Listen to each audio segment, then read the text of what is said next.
আলহামদুলিল্লাহি ওয়াহদাহ ওয়াসসালাতু ওয়াসসালামু আলা রাসূলিল্লাহ ওয়া আলা আলিহি ওয়া আসহাবিহি ওয়া মাওয়ালাহ আম্মা বা'দ। প্রিয় দিনী ভাই এবং বোনেরা, দৈনন্দিনের দোয়া শিক্ষা সিরিজে আপনাদের সবাইকে স্বাগত করছি। আমি শাহাদাত হুসাইন মজুমদার।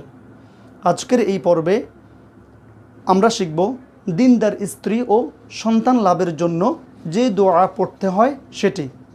তাহলে চলুন দোয়াটি শেখা যাক।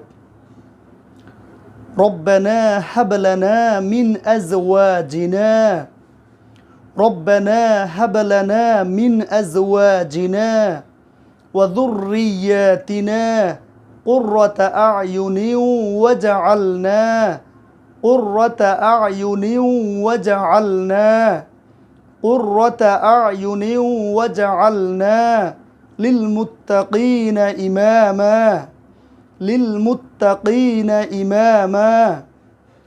আমি সম্পূর্ণবার দোয়াটি আবার বলছি।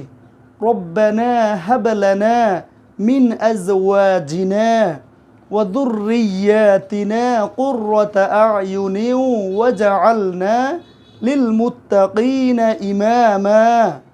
অর্থাৎ, হে আমার প্রভু, দিনদার স্ত্রী ও সন্তানদের দ্বারা আমার চক্ষু শীতল করো।